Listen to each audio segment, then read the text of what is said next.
wonderful meeting with the Prime Minister, and of course, you're all aware that we have been extremely welcomed into Burkina Faso. But this would not happen. Our presence here in Burkina Faso as African diaspora would not have happened had it not been for your amazing embassy, the Burkina Faso embassy in Washington, D.C. I told the Prime Minister today that having spent time in Washington, D.C., it is my humble opinion that the most functional embassy in Washington, D.C. is the Burkina Faso embassy, and nobody can challenge that. So it is through the Burkina Faso embassy in Washington, D.C., followed by, of course, through the foreign ministry, that we are here today. We have been received in a way that no one even imagined. So for that, on behalf of the African diaspora, we want to thank our brothers and sisters in Burkina Faso for the resounding welcome that they have given us so far. In addition, we did get a brief history of who we are from the Prime Minister. He reminded us that we need to continue to fight the enemy who has lied to us for centuries, the enemy who has misrepresented Africa, but more importantly, since we're here, the misrepresentation of Burkina Faso, the image that has been painted of Burkina Faso. We all have a responsibility to dispel those lies. And we have a responsibility as Africans to tell the world the truth about Burkina Faso. We are here as testimony to that.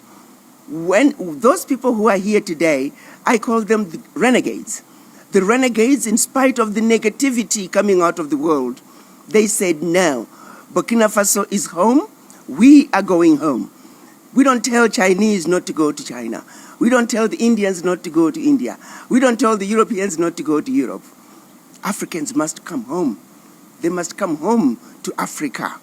And for us, we are blessed that we have a president who has stood up, a president who represents everything we have ever wanted in an African man, a president who has stood up and said, Africa belongs to the Africans.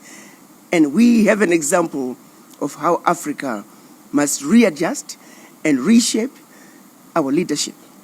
So in Burkina Faso, we have found a home. The president is calling for the conclusion, for the correction of the wrong of over 400 years.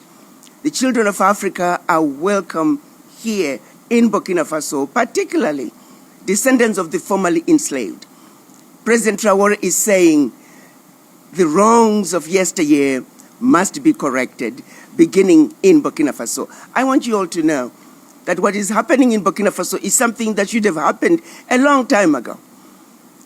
It really is sad when you think about it, that over 400 years of the children of Africa being taken out of Africa as slaves, not a single African country has put out a clarion call to say, you can come home to Burkina Faso. You can come home to any other African country.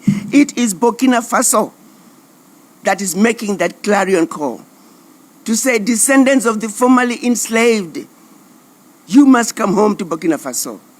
African diaspora, the right thing is for you to come home to Burkina Faso, and Burkina Faso is standing up and saying, let's right this wrong.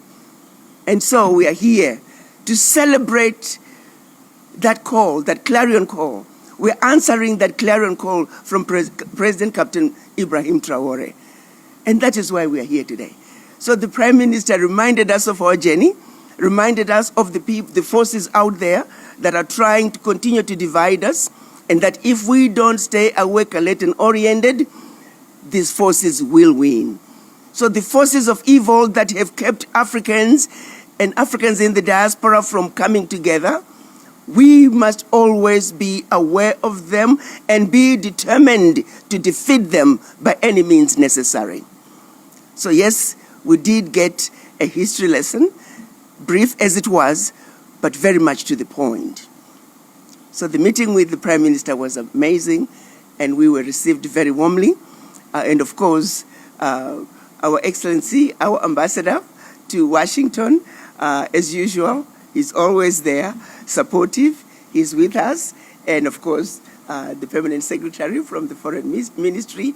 So we just had a very wonderful time and we really truly appreciate him taking the time to meet with the ADDI leadership.